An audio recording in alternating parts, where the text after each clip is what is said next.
Hi, friends. Welcome back to the library or welcome to the library. I have with me today author JC Murphey. I'm super excited to be talking to you. It looks like we're probably going to be chatting for a while. Both of us are chatty Cathys.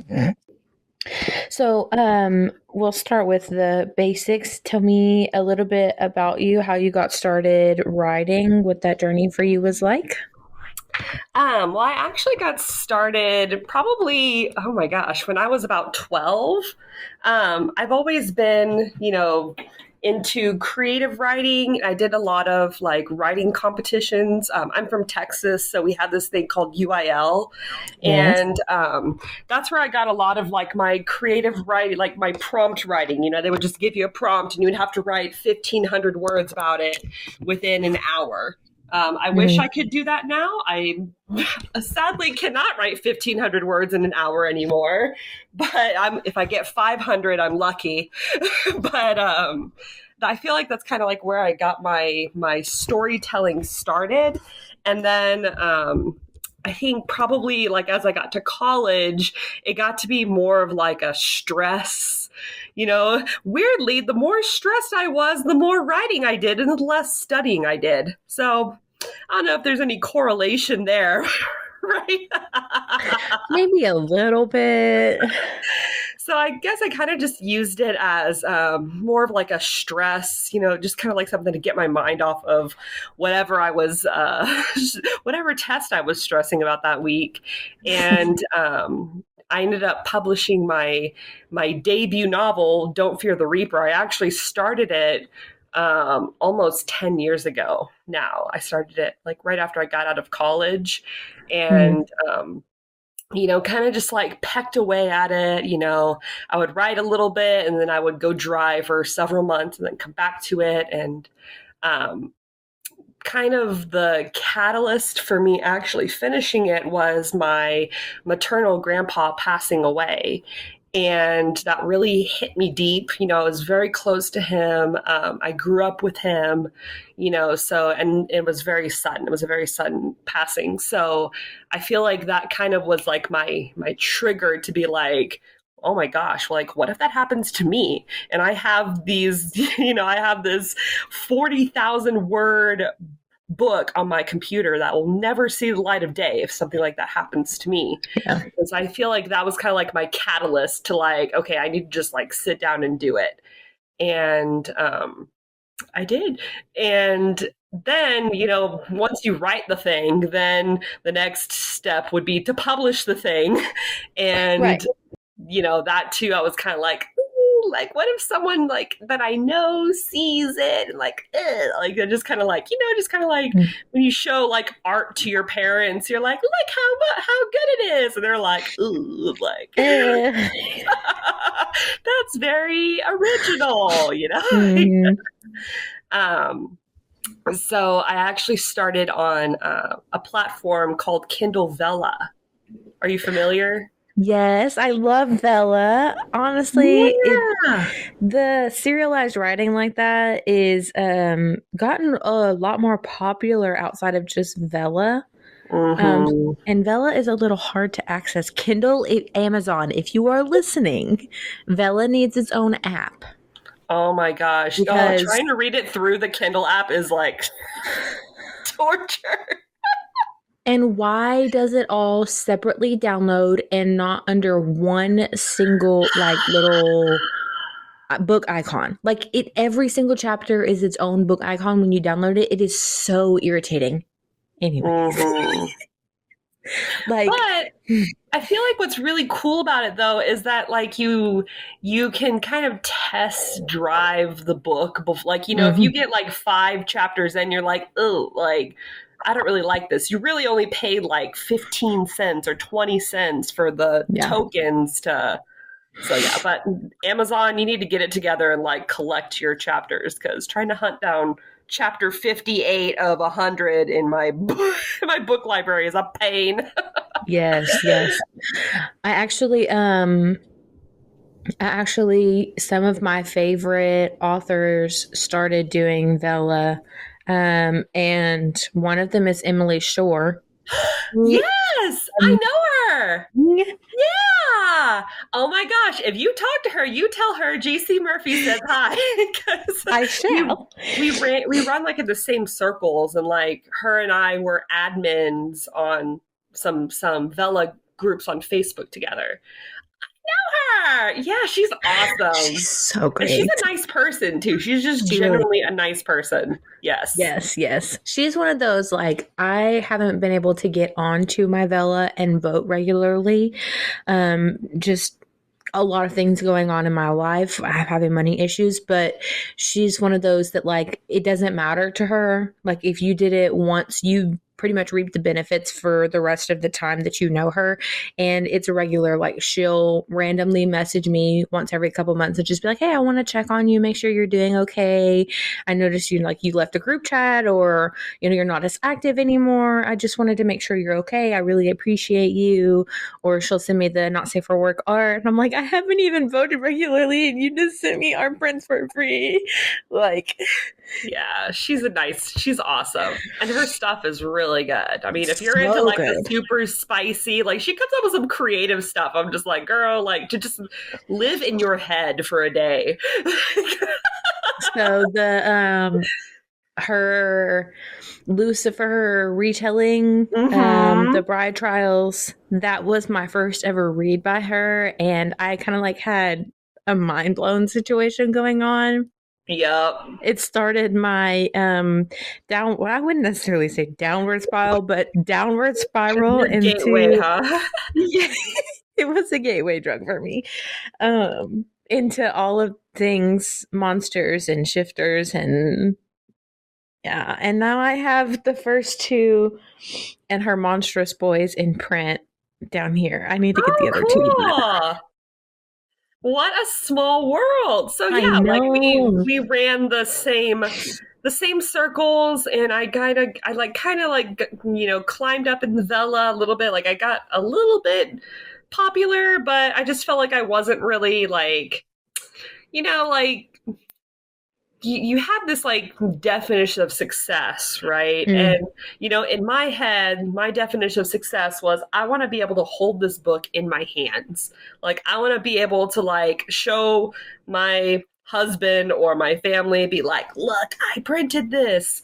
And like I had fun on Vela, and I feel like Vela gave me that confidence, Mm-hmm. like seeing people return back to it again and again, coming, because when I published Don't Fear the Reaper, it had already been completed on Vela, and Mm-hmm. you have to wait 3 months after Vela to be able to publish it on Amazon.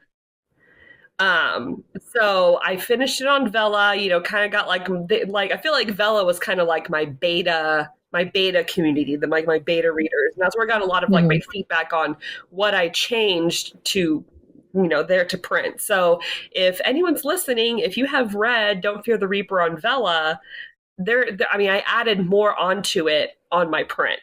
So Mm-hmm. if anyone is, if whatever like fan base I had from there, they're still looking for me.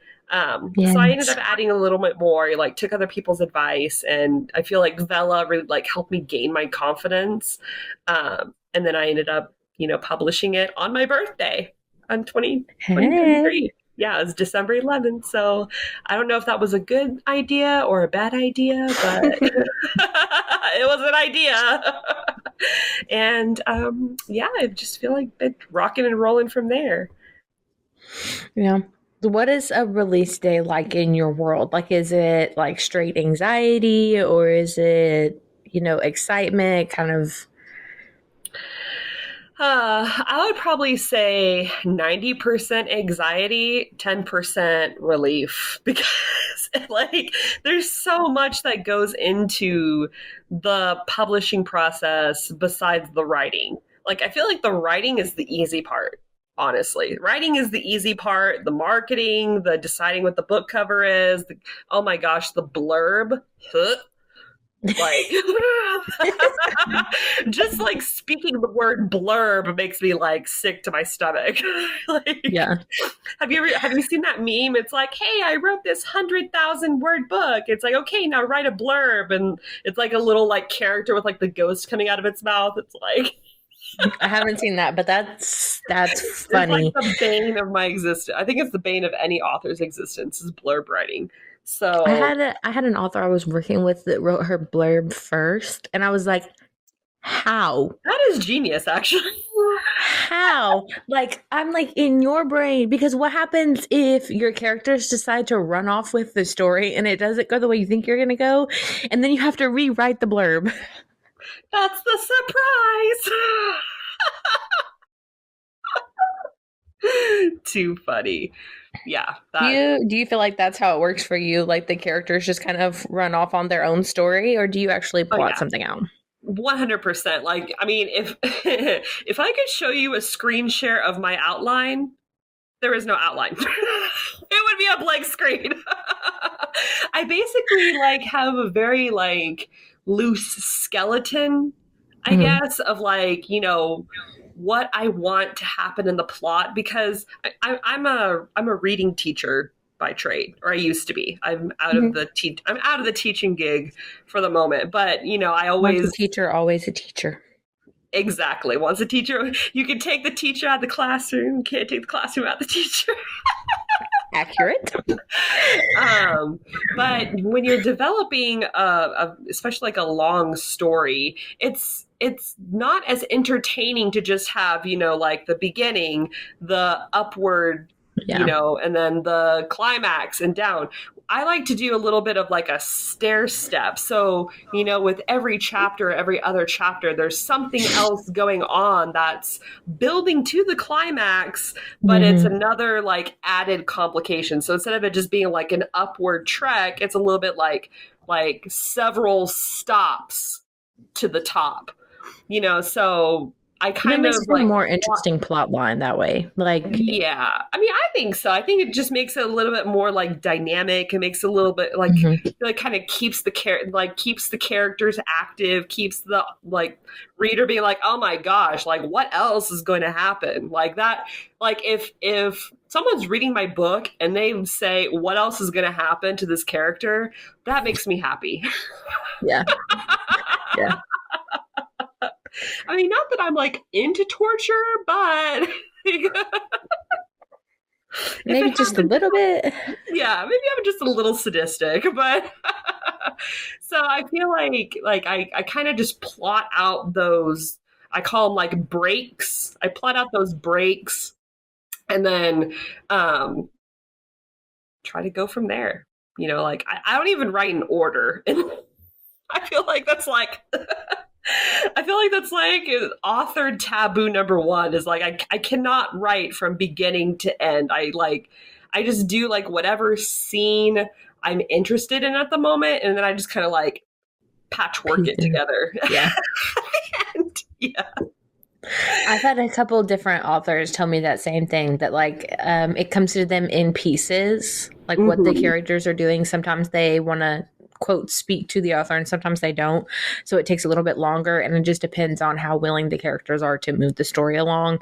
And then once you get them all into like okay, this scene goes, this scene is done, this scene is done, like, and then it piecing them back together. Typically, the piecing together is what takes the longest because you're trying to figure out like what actually happened in what order. Mm-hmm. I get it completely. And I told somebody else, I was like, not too long ago, I had this really weird dream that I thought was just like a dream, but for a couple hours during the day, I was like, this would be a great story. So for me, I'm like, I'm just writing this down for me because I need it out of my brain. But Yes. like more things are unfolding, the more that I think about this scene that like happened in my brain. And so I told them, I was like, I just took like legitimate pen to paper and just started like writing stuff down. And then I ended up coming up with like character names and like parents' names and kids' names and just I was like, I ended up having like 4 or 5 pages worth of material for a story that I Wow. wasn't even sure I was going to actually write because I don't consider myself a writer. Like I have such severe like ADHD to the point where like it is so easy for me to hobby or task switch and lose interest in something because my fixation time is not as long as what I would consider most fixation times. Like most fixation times you can go for, 6 months to a year, sometimes 3 months, but mine is like a couple weeks.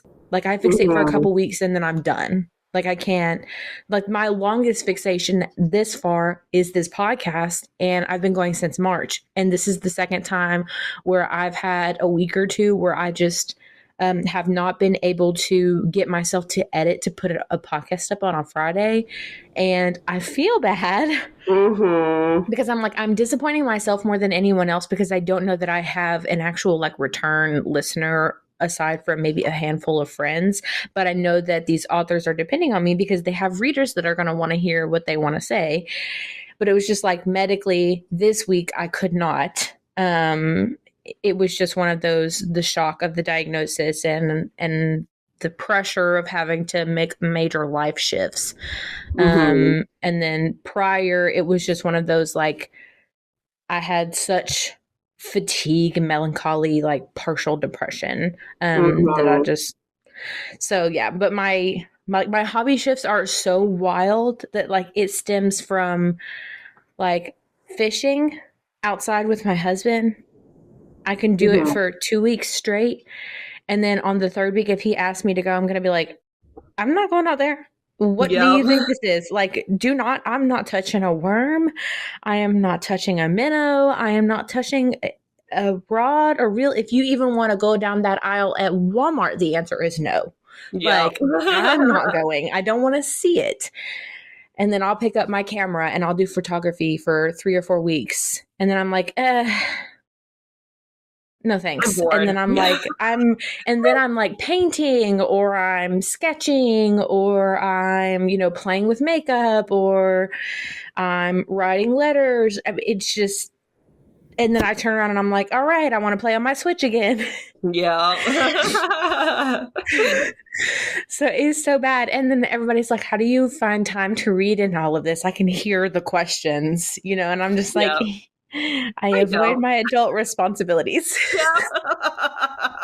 The clean laundry sits in a basket for 3 weeks. That's how, because Yeah, I struggle. Managing. I mean, I don't have an official diagnosis for ADHD, but I feel like 99% accuracy, I probably have it. And I feel like too that was one of my biggest hurdles. And I feel like too, like one of my biggest accomplishments with publishing Don't Fear the Reaper was because like I had in my head, like this is what an author does. They start from the beginning, they make a detailed outline, they write it from beginning to end, and they put 1,000 words on paper a day. Like that was like my mental expectation. And when I wasn't reaching those expectations, I was getting depressed. Yeah. And I was getting unmotivated because I have this idea in my head of what I'm supposed to be doing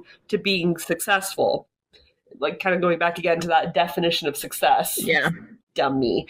And so I feel like it took me way longer to publish because I was forcing myself into this box that I just was not fitting in. And case in point, I wrote, I published Don't Fear the Reaper in December. I started the next week on, it's kind of like a spin-off story in the same series, but it's not in direct, like linear relation to Don't Fear the Reaper. It's like the story is set far in the future, and it's going to kind of like tie in with the trilogy, kind of like in somewhere in the storyline. So that book, Dorianne Grey, I wrote in 4 months. Took me 7 years to do Don't Fear the Reaper. Took me 4 months to do Dorianne Grey because I finally accepted that I can only write in 10-minute sprints. And then I need a break for like an hour to go doom scroll. And then I come back for 10 minutes. And then like eventually you get to the point like where, oh my gosh, I've written 2,000 words in 40 minutes, but not 40 minutes all at once. It just kind of like comes in little like spurts. And it comes in, like what like one time I'm working on the epilogue. The next 10 minutes I'm working on chapter 2. The next 10 minutes I'm working on some random scene in the middle. And I'm just, plugging in 100 words here and there. So I mean, especially like I feel like we have very similar similar what do you call it? vibes. Yeah. It's all about determining your form of success. And sometimes it's just, I did 4 10-minute spurts of writing, and that's all I could do. Sometimes Yeah. you have to be okay with whatever you can do, not what you feel like you're expected to accomplish. Mm-hmm. And the thing is you have to remember that everyone's in a different place than you are. Then even if someone is starting at the same time that you are, like, for example, if you and I started writing a book today together, like between the two of us, and it's not necessarily together, but you started one book and I started one, just because we both start at the same time does not mean we're going to reach the finish line at the same time. And our finish lines are going to look different, because you may be able to write that story and put it into, 160,000 words or more. And you do it in a couple months span because you've found your groove. And maybe I can only get I choose to do a novella and I do 60,000 words, and so maybe my novella takes me 3 months, that same, few month spans that it takes you to write as far, or maybe it takes me, a couple weeks, and then I've got it published and done. And you're like, oh, well, she's already published hers. And it's like, yeah, but it's not the same. And even if we both were to write a 160,000 word book, it's not going, our finish line is still going to look different, because I have no idea where to start. First of all, I would be stuck, and it would take me that 7 months to figure out or not 7 months, 7 years take me to figure out, like, what's my groove, how is this going to work around my daily schedule and around the other things because, a lot of people forget that when you're reading the story, you're reading something that someone put together in, most of the time, their spare time,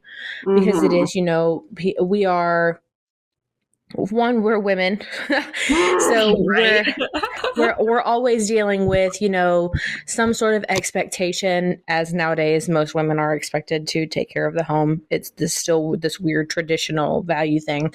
On top of that, most women who are writing are mothers or have a second job, or a secondary job. And so it's one of those, like, or they just have a busy life. They like to travel. They like to do things.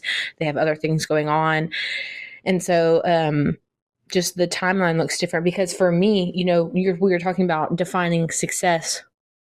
I'm 24. Okay. So my husband, yes, I am a baby. I know. Old I am now. I'm just kidding. It's fine. You don't have to. It's cool. But my husband is 26. So 24 and 26. And at the place that we are both college graduates. Now, we only have our associates, but we're college graduates. We own a home. We own our vehicles. He also has 2 motorcycles that he owns. So a truck and 2 motorcycles. We have 2 dogs. We don't have any children, but we're so much stuck in our mindset of, it's one of those, like, we're looking at 30 and 40-year-olds who have the house, the boat, the cars, the motorcycles, and the ATVs, and they get to travel a lot and do all these things. And I'm like, you have to remember, you're trying to achieve things that 40-year-olds had more years and time to achieve, and you're trying to do it right now. Yep. You're trying to do it right this minute. They have their life together. They don't have their life together. It's a lie. It's a trick. No one has their life together. Yep. And I told him, I was like, you have to remember that, you're already ahead of the curve from where most people our age are anyways, because we both have solid jobs that pay decent money. As there are a lot of people our age that are stuck in a renter's contract they can't get out of because they don't technically make enough to buy, and if they wanted to, and if they do, they wouldn't be able to afford the down payment and the mortgage payment on top of whatever else, and there are so many different layers. I was like, most people our age have a bachelor's degree and don't make as much as we do. It's the simple fact of, like, the system is against us. And at 26 and 24, you want to have your truck paid off, have my car paid off, pay down on the house. And I'm like, and then you want to get an ATV and,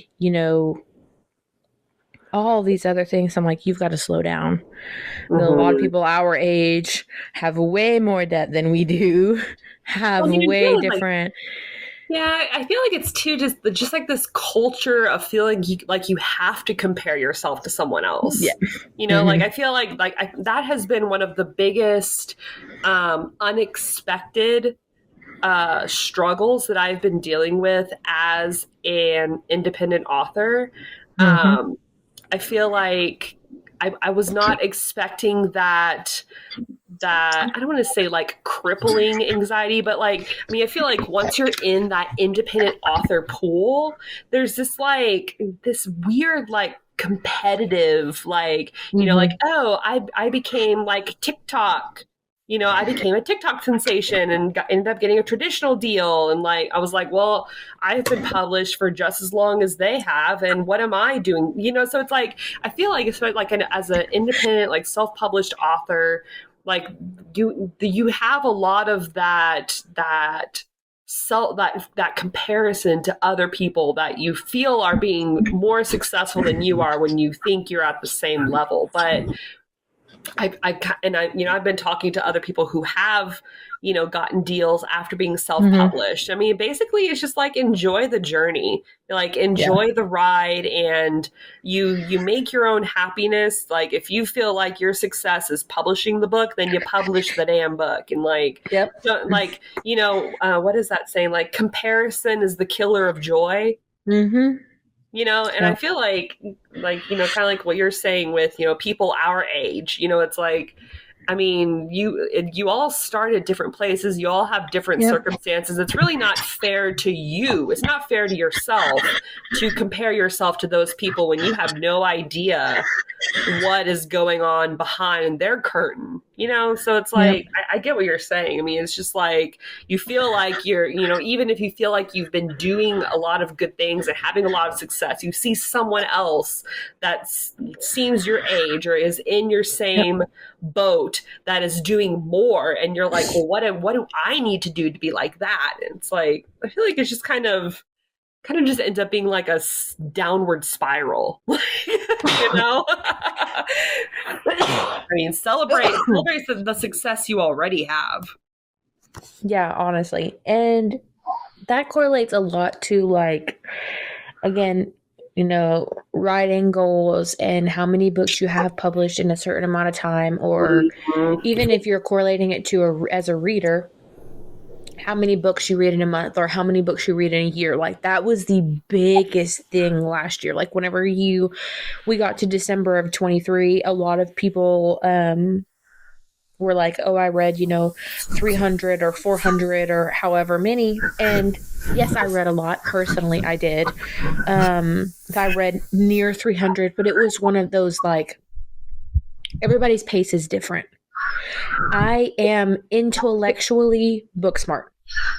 I have always been intellectually book smart. And it to the degree of I took some of the hardest A&P classes in college and didn't have to study for them. Anatomy and physiology is one of the hardest classes to take because you're learning different terms for general parts of your body and having to orient yourself with the medical terms and all of those things. It's a lot of information at once. It's a fast-paced class, and it's one of the biggest classes that people study, like really struggle with and have to study for. And I went in and had no problem at all. It was just, and Nice. even now I retain a lot of that knowledge. Can I just And have it's your brain? Like, can I just like open your skull? We can like trade brains because I could totally use something. I could totally use that skill. I don't want to have to Google how to spell cemetery every time.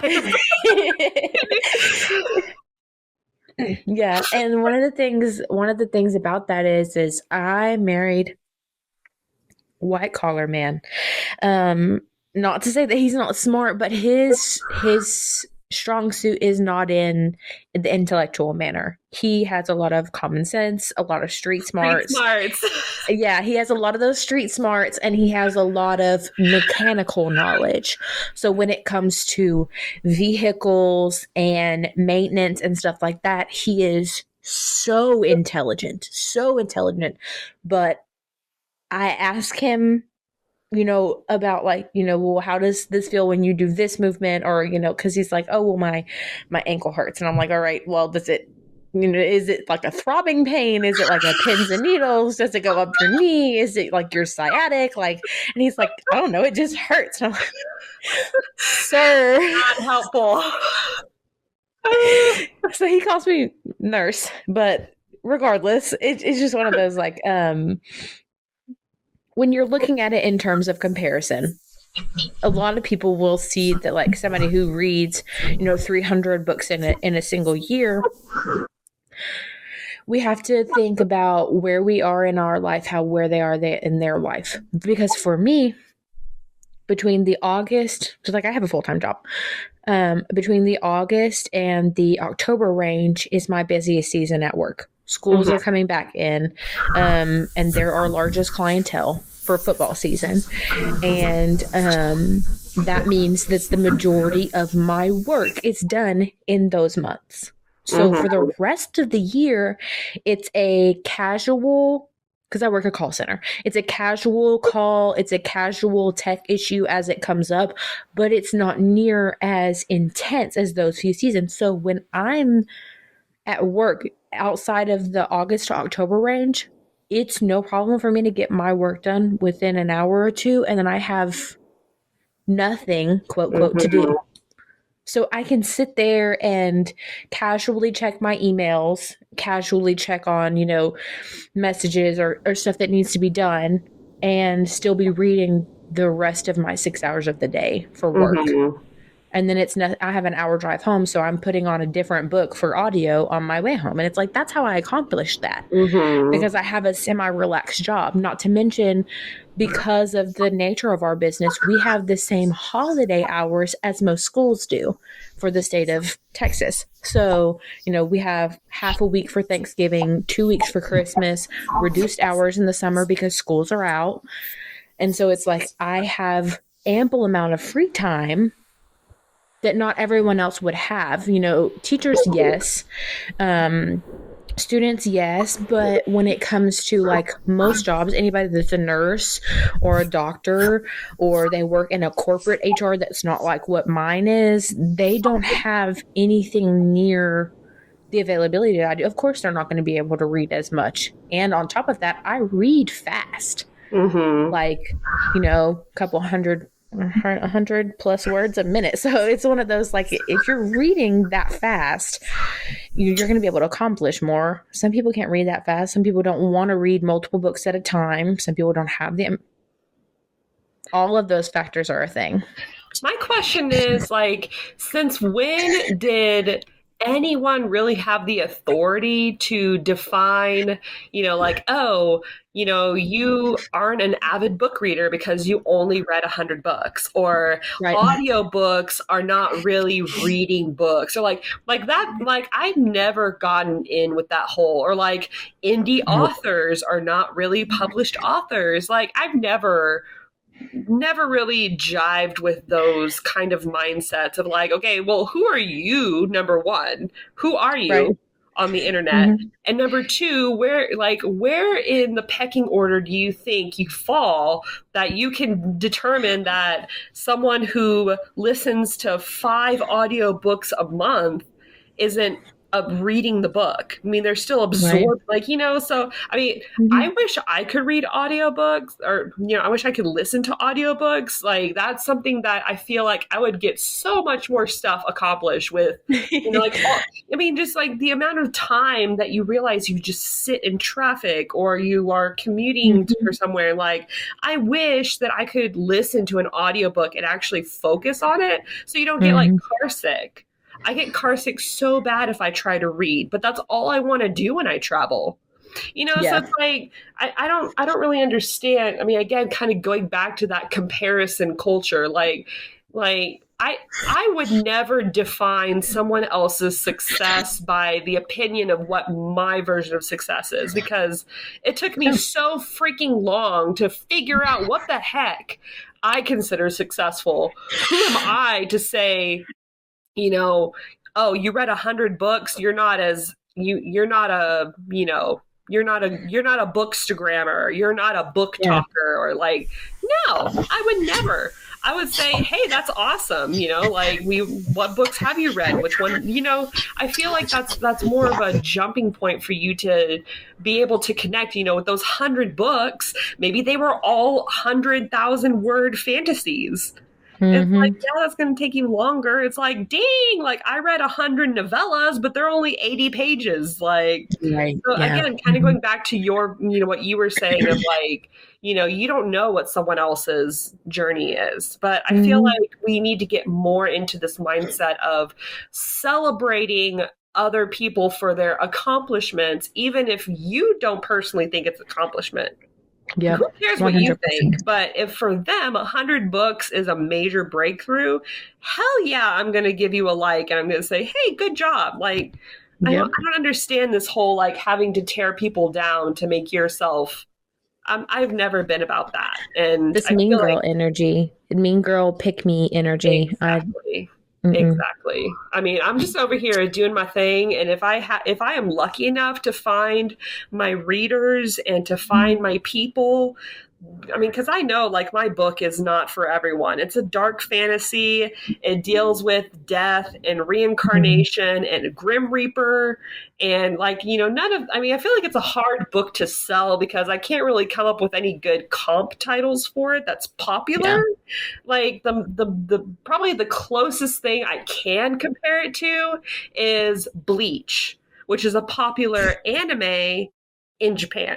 Like, Yeah. also I feel like number one, I've already I've already shrunken my reader group to a very small population of people who have even watched anime. But Yeah. like if I'm able to just find my people, like Mhm. that to me would just be amazing. Just to be able to find someone's like, oh my gosh, you've heard of it? Holy crap! Yeah, let's talk about it. And Yeah. so I feel like, I mean, I feel like we just need to get more into the mindset of celebrating what other people are into and what they're accomplishing, rather than just saying, "Oh, you read 100 books? I read 200. That makes me a bookstagrammer." Like, okay, Hmm. whatever. Yeah. Like, I'm not following you because you read 200 books. I'm following you because you read this one author that I never heard of before. You know? Yep. Yeah. And that's the thing is like when I started my bookstagram, I started in December of 22, and it was just one of those like I wanted to post about what I was reading, and if I wanted to do a review, I would do a review. And I got really caught up in following, follow trains, following groups, Yeah. the interactive groups, which I still take advantage of a couple of the like for like groups just because Instagram's algorithm is crap. Oh So yeah. in order for you to actually be able to seen by your own people, you have to have so many likes. But Mhm. it was just one of those. I then got really invested in ARC teams and hype teams and social media teams, that kind of thing. And my feed was no longer my own. It was a lot of, it was a lot of review posts, but it was also like one of those, I didn't I wasn't rating the books bad, but after I finished reading them, I could go back after a couple months and go, actually, that book was not as great as I thought it was because I have since read something else that I liked better. I like the way this one was done, more so in this way because I wasn't a fan of the writing style or I wasn't a fan after I've expanded more from what I've read, which Mhm. is normal. It happens. Yeah, that's a The more you natural branch part of into reading. yeah, the more you branch into a genre or a subject of reading, and you find more authors that write the same thing, you're going to have preferences. But it also became a lot of promotion posts for just randoms. And I got to the point where I had so many promotion posts like set up that I couldn't find where the content that I actually wanted to post, like that was my own creative stuff in my feed. It was a lot of stuff that was created by others for promotion or Mhm. for review posted on my feed. And I was like, I have just about had enough of this. So Mhm. I redid my feed, and now it's just like pictures of my library in the background of books that I've read or I'm going to read, so that you can see like what's currently going on in my life. And sometimes it's 2 or 3 posts in a week. Sometimes it's once a post a week. Sometimes I have not posted in 4 weeks. As of right now. And that's okay. I mean, you should be, taking ownership. I mean, it's your account. And I feel that same pressure, like, of course, like I run an author account, which I haven't even touched my personal account in months because I feel like my whole social media life has become JC Murphey, which is not my real name. Shocker. But, I kind of feel like I've taken on this persona. Which I'm not saying I'm inauthentic. Like, I will act on this podcast as if I were talking to you in real life. I'm not, I don't change my aesthetic. Which I feel like is kind of funny because most interviews or most people that talk to me and I hold up my book, I don't have my book here, but if I were to hold up my book and it's like this really creepy cover and they're like, you wrote that? I'm like, yeah, I did. Look at me go. I have like pink nail polish on it. Like, I'm like, this is mine.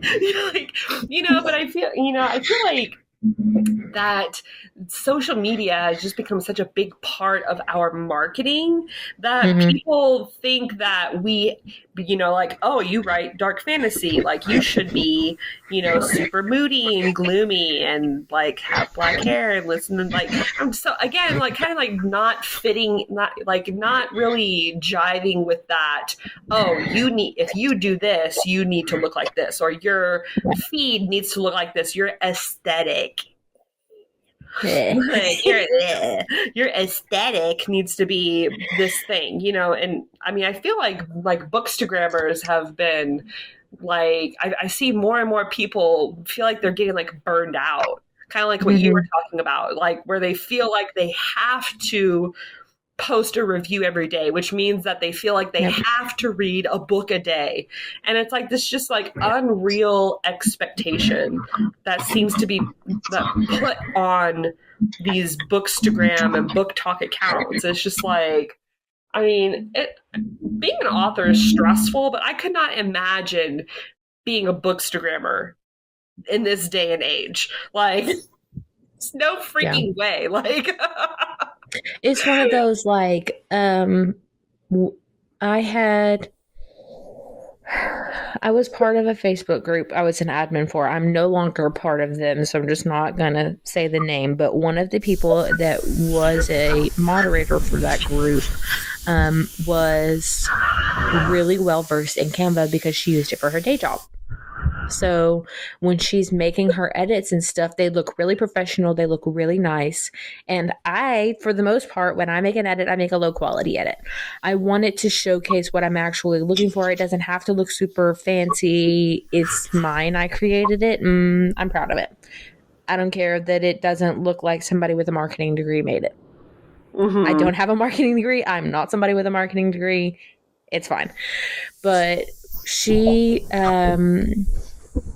has about the same amount of followers as I do, roughly 3,000 or so, 3,500 on her Bookstagram. And the other admins asked her to go through and do a, new to Bookstagram or Canva walkthrough on how to do things.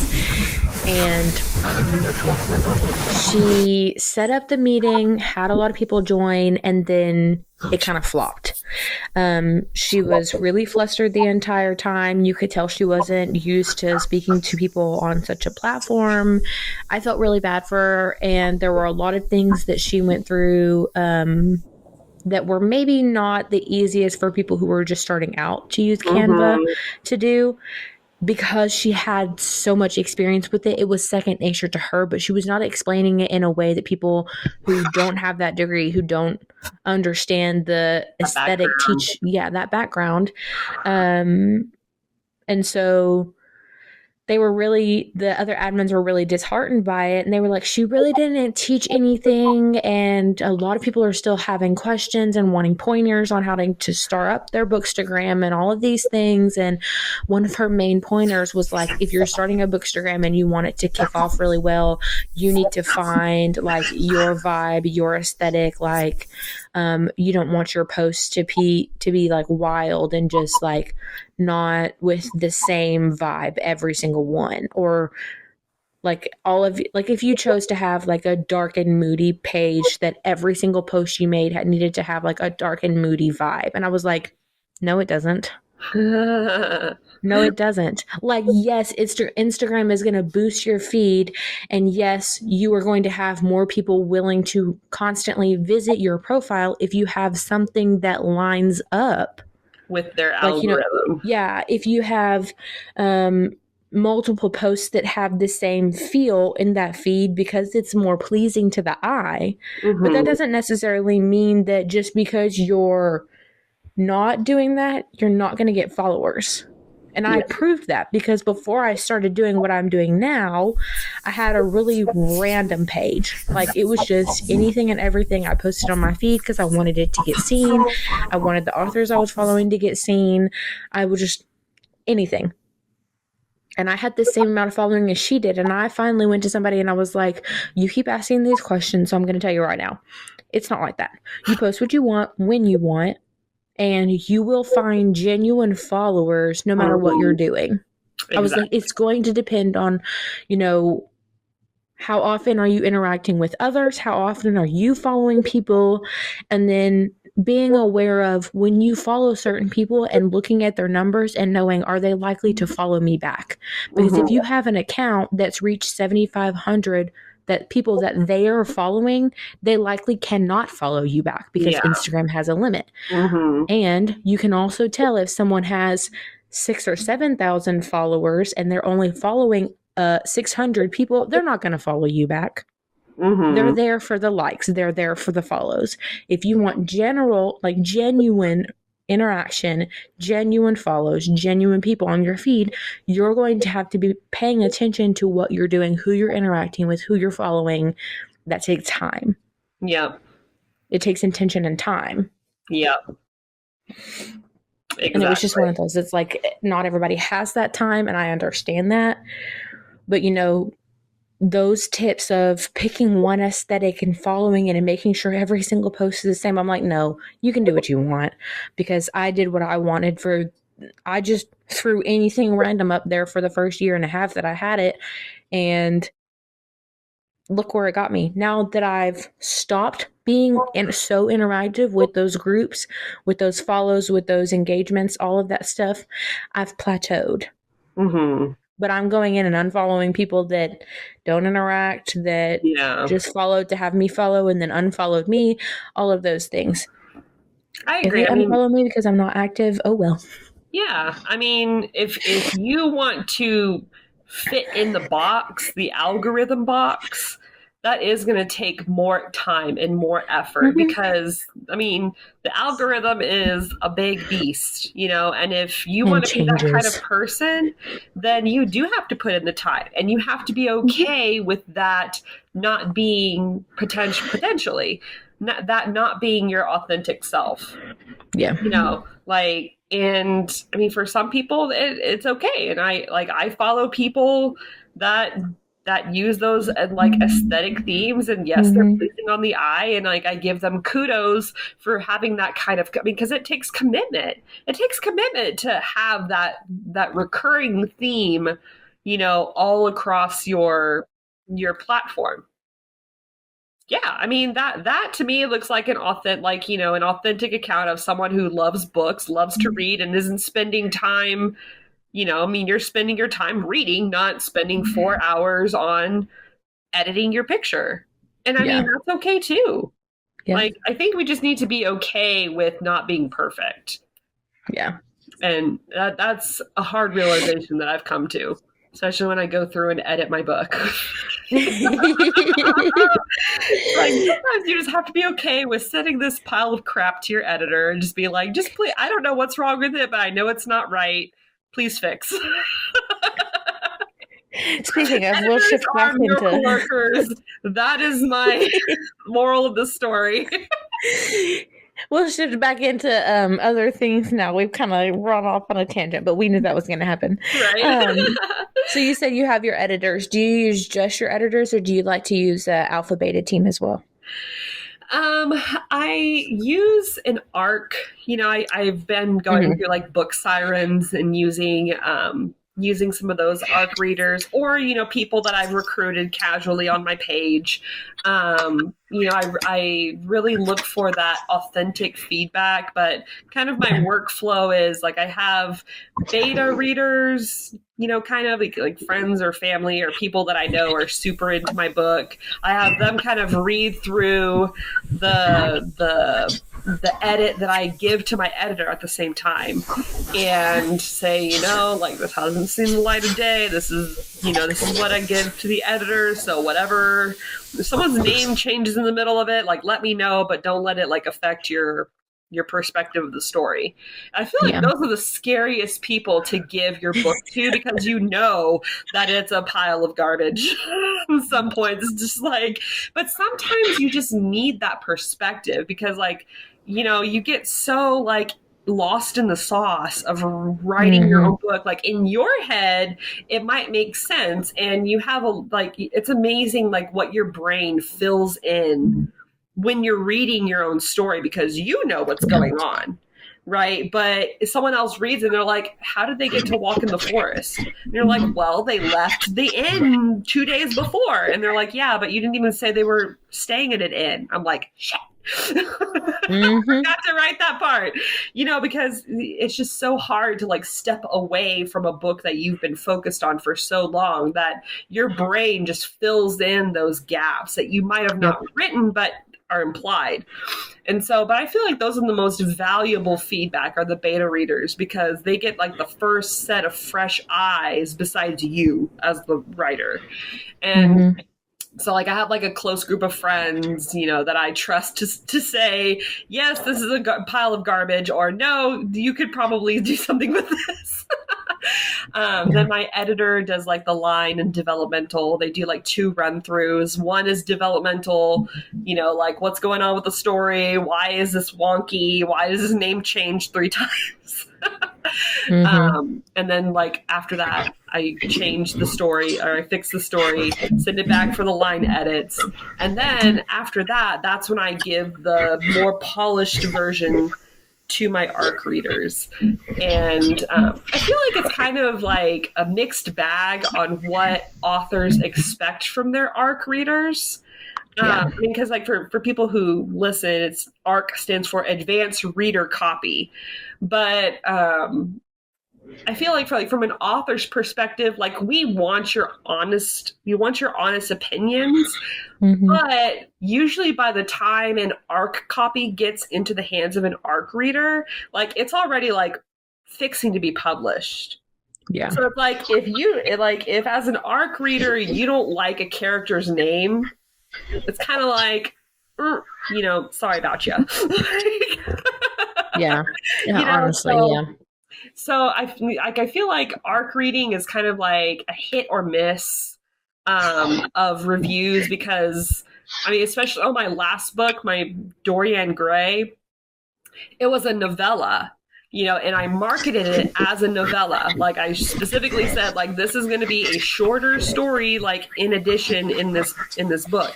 But it's meant to be a little bit of a standalone. And then as the whole series comes out, more little Easter eggs will make sense from Dorianne Grey in the main trilogy. So they kind of like weave in together. And that was kind of like a fun, like little experiment of, like dropping, because now I have kind of like a goal of like, oh, I can put this character in this book right now. And then it kind of like leads up to it. So that's kind of been fun to like, give myself that extra challenge. But I got a lot of, reviews and support that it was, that they really liked the story, and, that it was a very original, unique story. They liked the characters. And then I got like a couple of reviews that said, well, it was short. And I'm like, Yeah, Yeah. it's a novella. Novella means short, so like, why do you give a 2-star rating for, a book being short? Yeah. So I feel like yes, ARC readers have their place, like they have their importance as for authors to determine like how that book is going to do in the market, because most of the time, like ARC readers, authors are looking for like authentic people who would go and buy that book. Yeah. How will a buyer of that book act when you put that book in their hands? That's the expectation. But it's kind of, like I said, it's just kind of like hard to determine, like, because I feel like some ARC readers have this like perception that you're going to go change the book after they give their feedback. And it's like, that's going to be really hard to do. Like, you give me a bad rating because it's a short book, and I'm not going to be able to add 100 pages onto this book in 2 weeks. So Right.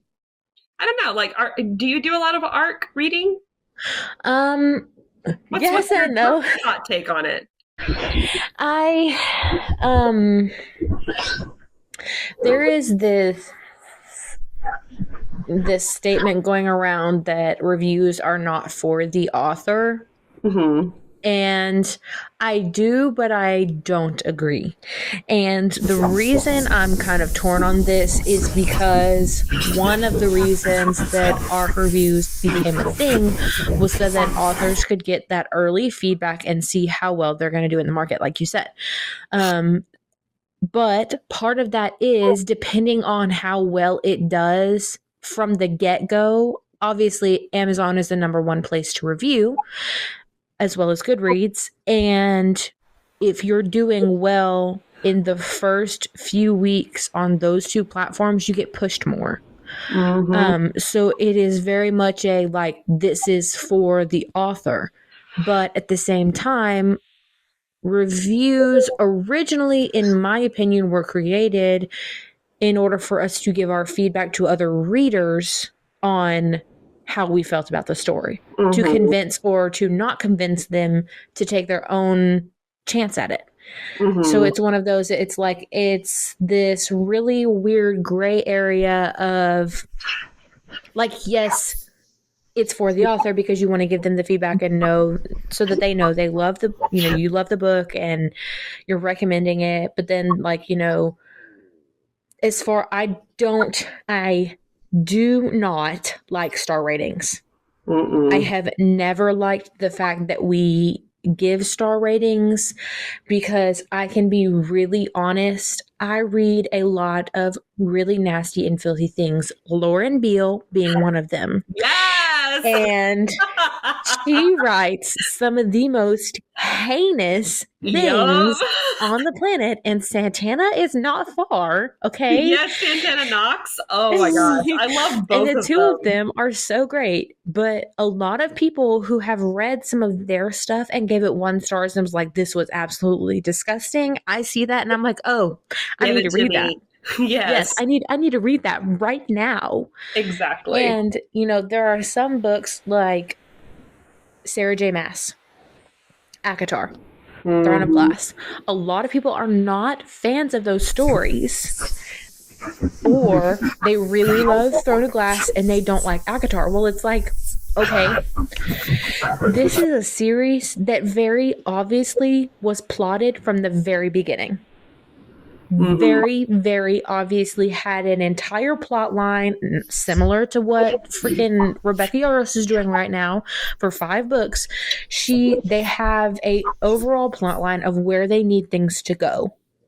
Their characters may do what other authors repeat and say, they take off kind of in between and do whatever they want, but they have a very clear beginning, a very clear middle, and a very clear end. And there are certain things that these authors intentionally put in their Mm-hmm. plot line in order for it to connect between the 3 worlds. Mm-hmm. Okay. And it's one of those, um, it is very hard to give a star rating for something that is plotted out in a certain way like this versus someone who is like, the characters do what they want, they go for a Mm-hmm. wild ride, because not necessarily that one is any better than the other, but I'm looking at it as how much work did these authors put in Mm-hmm. versus one another. Not that anyone is greater, not that anyone did necessarily any harder work, because writing in general is hard. But, traditional authors are on a deadline, and individually published authors, they set their own deadline. Mm-hmm. I don't think you really truly have a deadline until you get to the point where you're ready to publish and you give it to KDP or wherever you're choosing to publish. And then you're actually setting your date and you have a deadline. Yeah. But it's one of those, like, I try my best with the stupid star rating to rate everyone equally, because yes, I loved the Bat Boys, and yes, I loved Akatar. Haven't read the others yet, so I can't give an opinion. But if somebody wrote something similar as an individual, how much weight am I going to give it?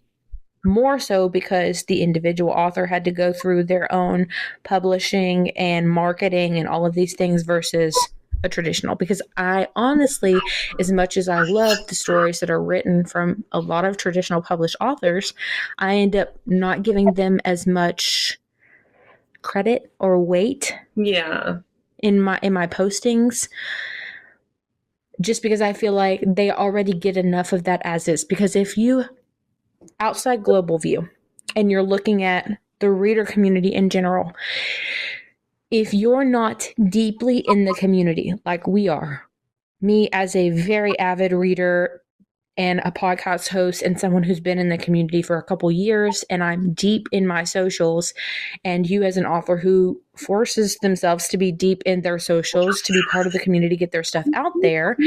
And yes, I said forces because we know that social media is a choice, but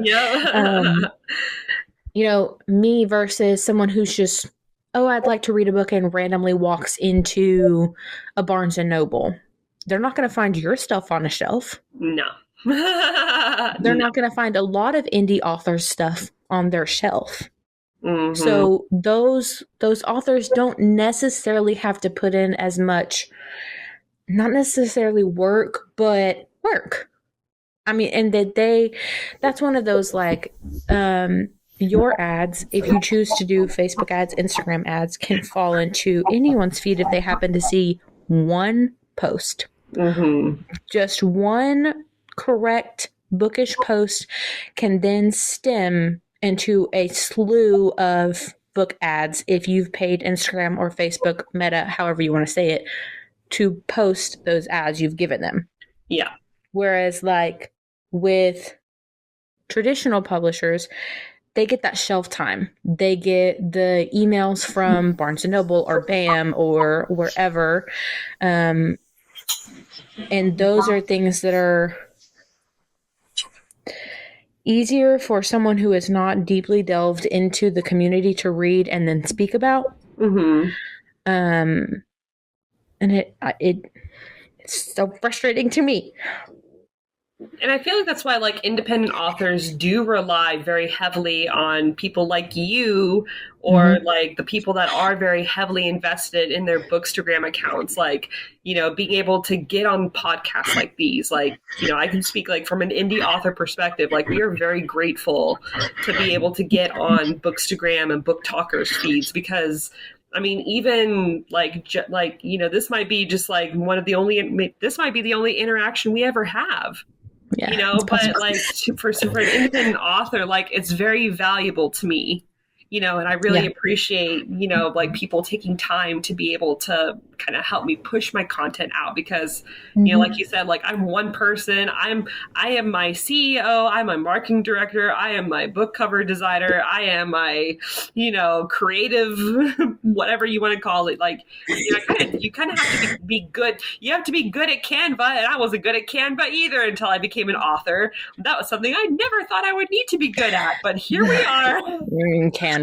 I feel like, so I feel like being an indie author, like, I'm very grateful for the experience it's given me, because I've learned so much more than I thought I was going to learn. like I said, like Canva or CapCut, or, I'm currently trying to record my own audiobook for Don't Fear the Reaper. So I've learned all of the recording stuff. Yeah. So it's been really cool, like teaching myself all of these, like aspects of the book world that I never would have experienced had I not taken that step to get my book published in the first place. Yeah.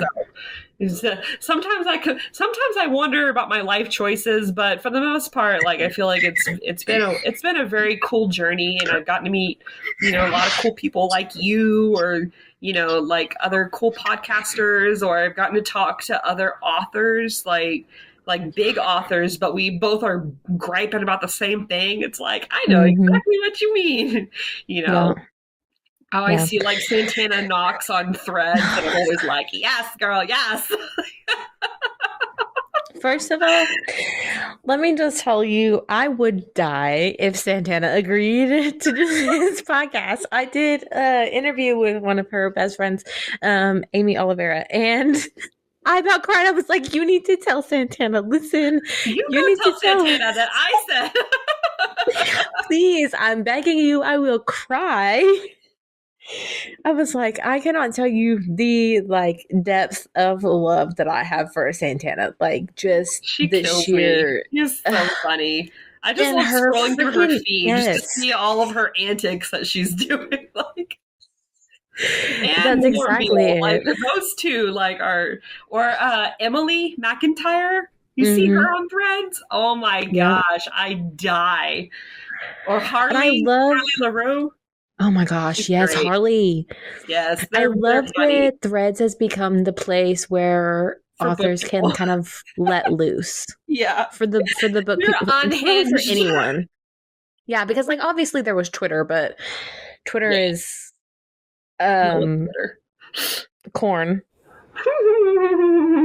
Always. Which, I mean, you guys kind of write it, but it's different. But yeah, I like that outlet. That has become a serious outlet for people to not only like go in and kind of vent, but for authors to be themselves and not have to. They get a little bit more of a personal connection, I feel like, because obviously social media is really hard to connect over. But when you're just posting like Facebook, Instagram, TikTok, you're just posting videos for somebody to go watch, or you're just posting a picture for somebody to go look at. You're not necessarily having a conversation. Some people are really finicky about if you DM them, if you don't. Whereas if you're on Threads, which rip Tumblr, but if you're on Threads, you get that conversation. And yes, other people can see it, but it seems like it's almost easier to have an open conversation. And really get a multiple on Threads. Oh my gosh. I just like want to eat the popcorn and scroll and just like see what kind of BS is going on Threads today. The drama that ensued after Readers Take Denver. Oh my gosh. That was I went and it was you went? Yes. Oh my god, that could be like its own whole pod. Look at all the material you've got. That could be like its own podcast.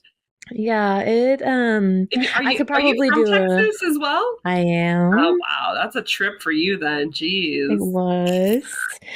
Yes. Well, I'll be in Waco this year. You're in the Waco area. We're having it's actually gonna be my first convention, so I'm very excited. It's called The Great Gathering. And it'll be in Waco. It's going to be October. Let me pull up my calendar. It'll be October. I want to say it's the 3rd. I feel like I should know this more.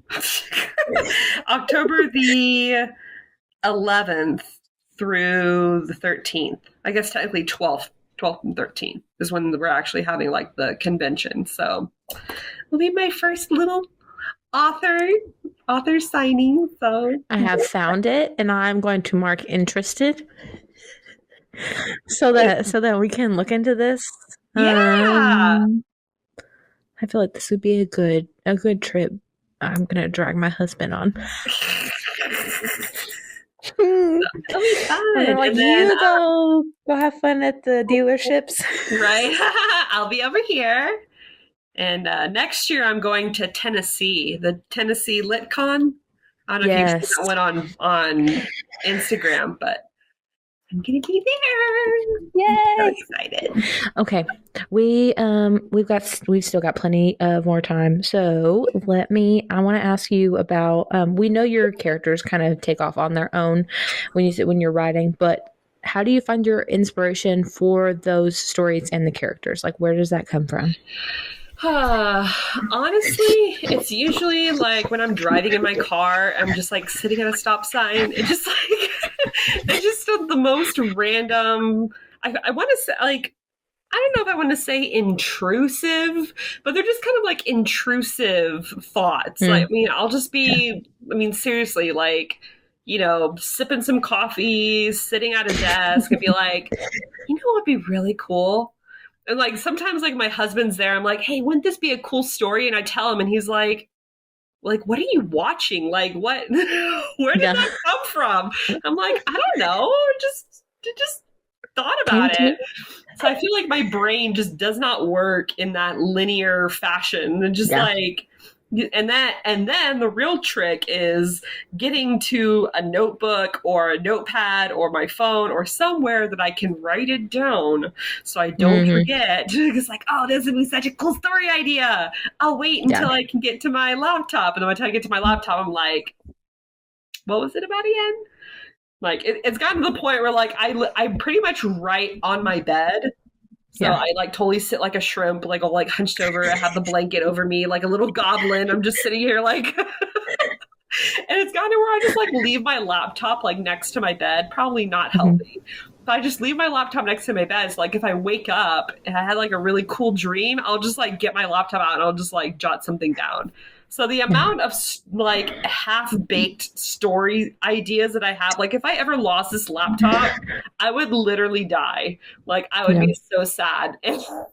And like I need to get like an external hard drive and go save all my crap because like That's the a good amount of idea. half-baked stories on this laptop that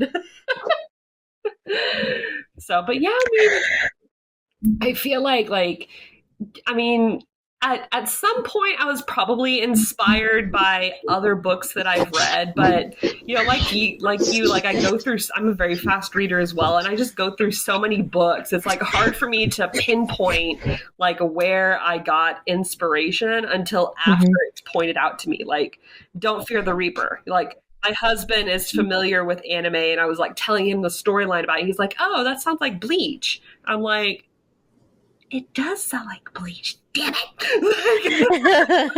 I mean, but then I was like, you know what? I mean, I feel like, imitation is the best form of flattery. Not that I was Hmm. trying to imitate Bleach, but like, obviously it impacted me for me to subconsciously write like elements about it in a book. You know what I Yeah. mean? So I feel like I'm just like very, you know, I'm kind of just like all over the place with like stuff that I read or stuff that I like to watch.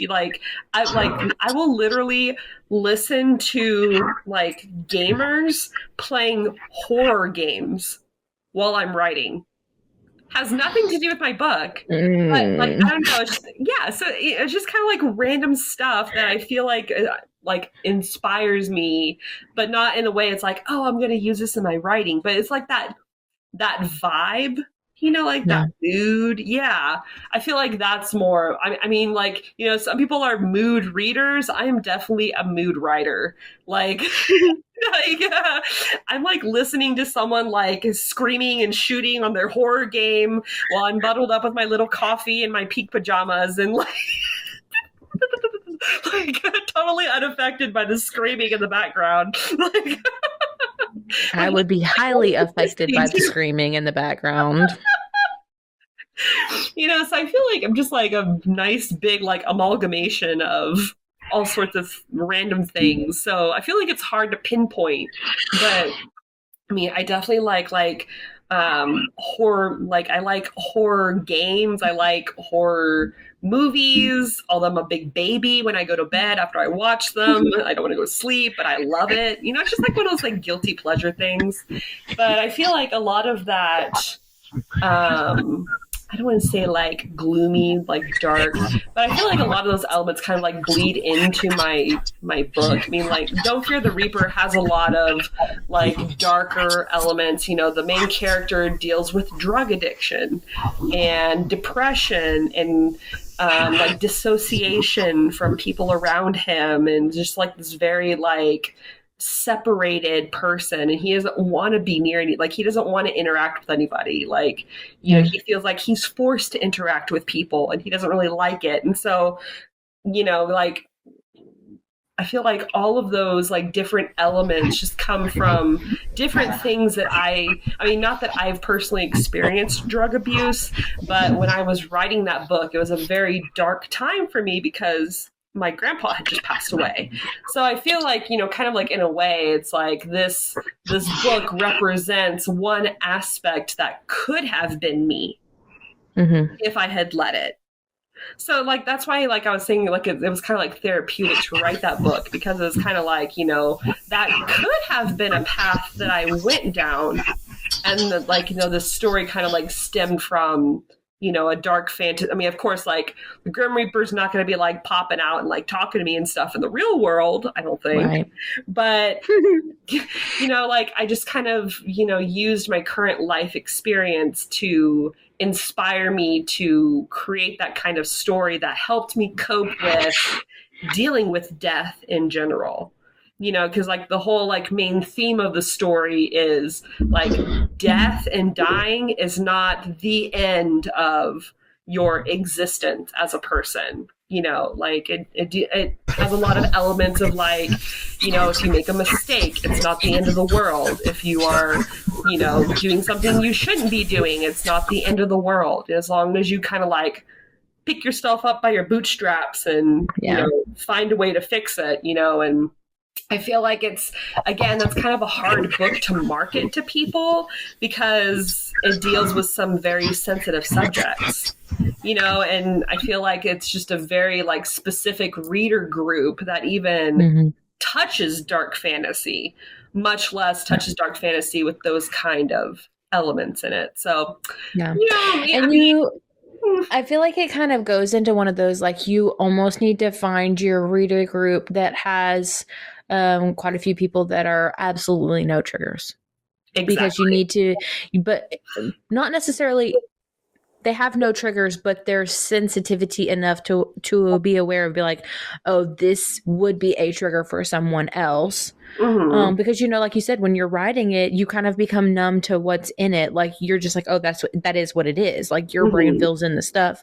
But I've had a lot of authors be like, oh, well, it's really hard for me to try to figure out what triggers are in this because they're not mine. Yeah, exactly. And I feel like kind of what you were saying, like that's what I rely a lot of my like beta readers and ARC readers for, is kind of like to tell me like, ooh, like this is kind of dark, you know, like this is kind of a, like, I mean, and again, it kind of just depends on your personal experience too. Cause like I said, I'm listening to freaking horror games in the background, inspiring me to write these gory, bloody scenes in my book that I'm not sensitive to, obviously, because I'm listening to the screams and death in the background, but someone else might be sensitive to gory fight scenes. And that was one, like, I mean, I'm 100%, I support trigger warnings, but I am not against authors who choose not to use trigger warnings. Because, I mean, like, hello, like, we grew up with Stephen King. Stephen King didn't have trigger warnings, and I'm mostly okay. You know, I mean, we all grew up mostly, like, well-adjusted. So, I mean, I feel like as a reader, you have a responsibility to read the blurb and really think about what it could imply. And as an author, you have a responsibility to write a good enough blurb to give an idea you know, of Yeah. what's going to happen without actually giving everything away. And then like I feel like it's more of like the author's conscious, like, okay, here's some trigger warnings just in case, so you're not like left unawares. But I feel like it's also the reader's responsibility. Like once you get to that point, it's like, I don't want to read about that anymore. But it's not Mm-hmm. like, I don't feel like the reader should then go to the author and be like, how dare you not warn me? Oh yeah, no. It's like if the blurb is talking about someone like robbing a grave in a cemetery and you have a problem with Mm-hmm. dealing with dead bodies, like maybe you should just steer clear just in case. You know, so Yeah. I mean, it's kind of just one of those things. Again, it's just a very like controversial thing. Like, where I mean, I don't mind personally putting trigger warnings, but I don't feel like it's an obligation. It should be an option. Yeah. You know what I mean? And I feel like your blurb needs to be inclusive enough to hint at what's going on, but not so much of a like inclusivity that it gives away the story. Yeah. There needs to be this certain edge of like curiosity that you leave, because if you're telling me how it ends in the blurb, I don't want to read it. Yeah, Because I'm like, you just gave away the surprise. entire story. Yes, like I need to know like what kind of, for example, when you're in fantasy, typically there is some overlying sort of action accomplishment that needs to get taken care of.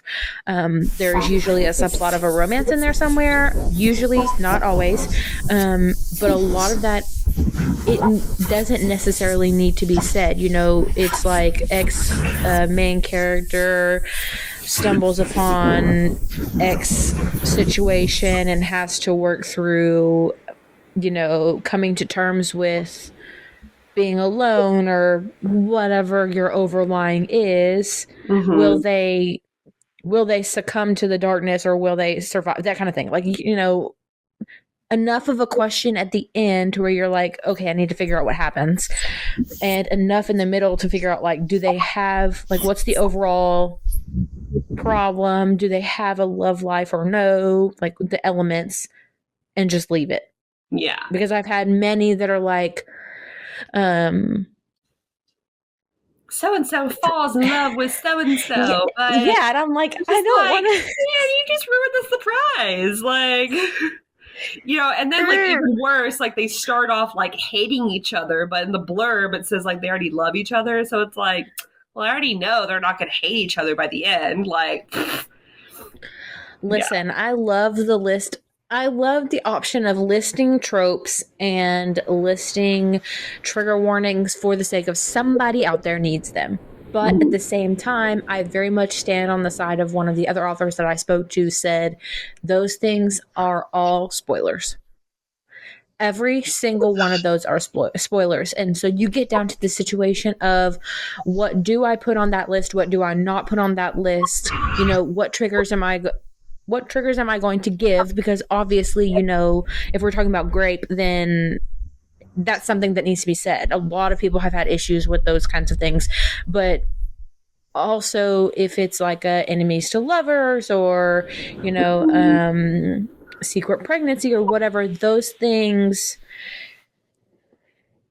kind of important, but also at the same time, I'm like, if it's enemies to lovers, obviously we know how it's going to end up. Like, I want some sort of a surprise. And a secret pregnancy, you just gave away the biggest freaking plot twist in the entire book. Right. Like, some people don't want to read that because they're struggling, and I understand that, but that is like literally the biggest plot twist you could ever throw in a book. I agree.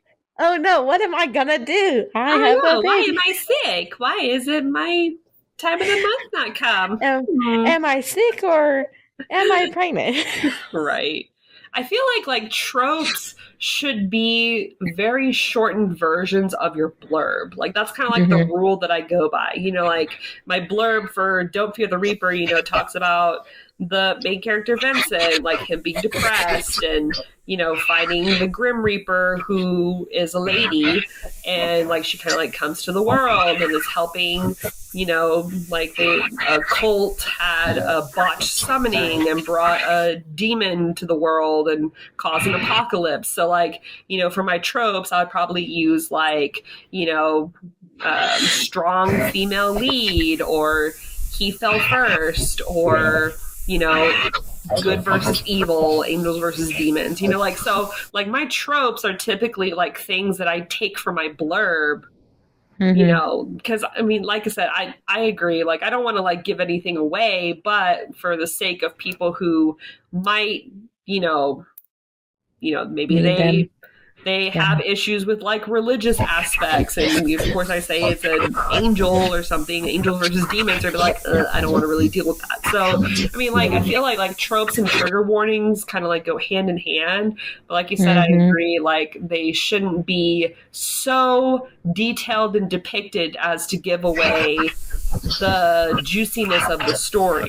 But I mean, like I said, so kind of like blurb writing, tropes, and trigger warnings are all kind of like intertwined. But yeah, I mean, like I said, I agree. Like, I mean, I don't think if an author feels like trigger warnings are going to give away the interesting parts of the story, then I feel like the author shouldn't be forced to give trigger warnings. But I kind of think of it like a PG system, you know, like I kind of use like the same, you know, elements that they put like when you do the PG, you know, like, or rated R because of violence and language. Like that's the kind of stuff that I use on my trigger warnings, you know, so I'll put like gore and violence and profanity and drug abuse. So like that might be something like if there are any authors out there that are looking for some advice on writing trigger warnings, go look up the movie rating system and go see like what, like, you know, think about your book, be like, okay, my book is probably a YA, you know, so then you go look at like PG-13 ratings and be like, okay, this is what the system is for PG-13 or PG-17, and like kind of use that to determine who you want your audience age to be, and then maybe consider using those as your trigger warnings. You know, I mean, feel like that is the biggest. Some YA books are very graphic too, just not in the same ways that like 50 Shades of Grey is graphic. You know, so I'm not saying that like YA books cannot be graphic, because there are some kids that go through some very graphic situations, and they might enjoy a book that helps them cope with that. Yeah. You know what I mean? So like if there's a YA book about a kid who's going through drug abuse, and there's a kid that's recovering from drug abuse that sees that character and connects with them, like I feel like that shouldn't rob the reader of the opportunity to read a book like that. But I mean, I could go into a whole other spiel about YA, but but I mean, just say like a good piece of advice I feel like I could give is like use your trigger warnings like a movie rating system, you know, like things that are like on a rated R movie. If you feel like those are in your book, then like use those similar kind of some, you know, keywords when you're giving your trigger warnings. Because I feel like those like movie ratings don't really give away a lot of them. Like people still go to watch the movie, even though it says like gore and violence, profanity, like, you know, so that might be a good, that was a good thing to follow. I'll give you that lesson for free. Something else that I've learned in my journey. That's fantastic. So I think that's all I've got. Okay. Did you have any questions? No, just thank you for having me on. It's been an awesome discussion. I had so much fun. So much laughing. Yeah, I really appreciate you taking the time and having me on here, and can't wait to get the recording and share it with my audience. Yes. Okay. I'm going to